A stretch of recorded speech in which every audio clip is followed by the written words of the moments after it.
The restricted sector was a place even the bravest captains feared to mention by name. It was a void sealed off since the early era of the Galactic Concordat, an expanse of space shrouded in rumors about weapons testing, lost civilizations, and anomalies that shredded minds. Within the command spire of the Arxian defense perimeter, Senior Controller Reth Yoler studied the holodisplay with a trained, unblinking eye. His team of 50 sensor operators maintained constant vigil over this forbidden region. Not even a grain freighter could cross the sector's borders without detection. Or so they believed. It began with the faintest shimmer, a pinprick of distortion floating against the starfield. At first, the computer flagged it as an error, a localized gravitational fluctuation. Then, without any transition, the distortion resolved into a vessel so alien it silenced the entire spire. "No jump signature," whispered a technician. "No approach vector," added another. The vessel simply was materializing in the heart of the restricted sector as if reality itself had been persuaded to make room for it. Yoler stepped closer to the display. The ship was unlike any Concordat craft. Smooth matte hull, no visible propulsion, no transponder codes. But emblazoned across its flanks in faded white glyphs was a single word from an extinct tongue. Terra. His blood chilled. Full alert, Yoler commanded, voice low and urgent. "I want every sensor in the array focused on that ship.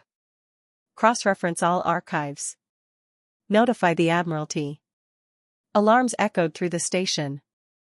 Automated weapons platforms activated along the perimeter, cyclopean cannons pivoting to lock onto the unknown vessel. Hundreds of defense satellites reoriented their arrays, projecting deep scans across every measurable spectrum. Nothing came back. Every emission was absorbed, every probe returned null data.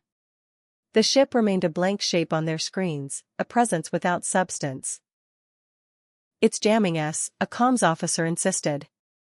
"No," Yoler corrected softly. "It's not jamming. It's as if it's not entirely here." For long minutes, the vessel drifted in perfect silence. The Concordat fleet, arrayed along the sector border, dared not approach. Battlecruisers the size of cities held their positions, weapons primed, crews waiting for orders. Then the voice came. It was transmitted without frequency, heard in every earpiece and resonating inside every mind aboard the Arxian perimeter. Calm, measured, unmistakably human. "This sector was never yours to claim." A collective shudder passed through the crew. Legend spoke of humanity's extinction during the First Galactic Schism, a civilization that had vanished beneath the weight of its own ambition. Some believed a handful of survivors lingered in hidden enclaves. Others dismissed such tales as superstition. But as the Terran vessel rotated, revealing lines of impossible geometry along its hull, doubt evaporated. "Sir," the tactical officer rasped, "orders?" Yoler hesitated.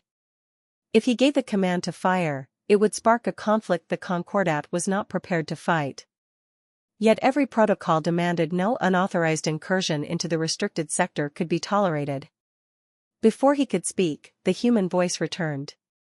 "You have trespassed on sacred ground. For 5,000 years, you have scoured our ruins, stolen our knowledge, and rewritten our story." Somewhere deep within the vessel, a glow pulsed, a sullen blue that rippled across the hull like a heartbeat.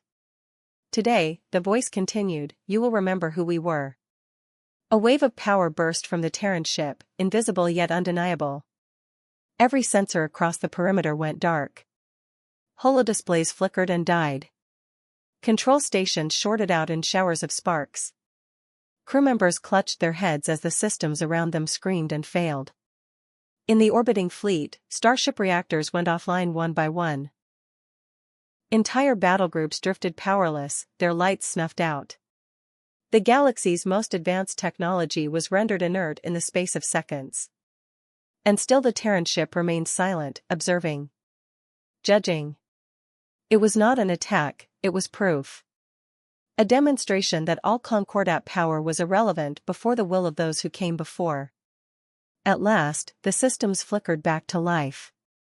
Displays rebooted, consoles crackled, and the fleet's reactors began cycling up. But none dared move. On the bridge of the Arxian defense perimeter, Yoler steadied himself against the railing, breath ragged. He knew in that instant that the Concordat had survived only because the humans permitted it. The voice spoke one final time, softer than before. Know this, humanity endures.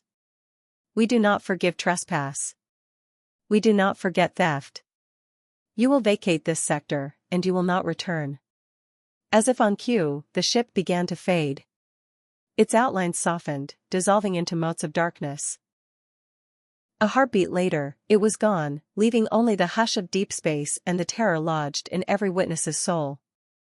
The restricted sector was silent again. But now the silence carried a promise. In the Admiralty chambers, news of the incident arrived within hours. Some demanded retaliation. Others suggested negotiation. But none could deny the truth: humanity was not extinct. And in the shadows of the galaxy, they still watched.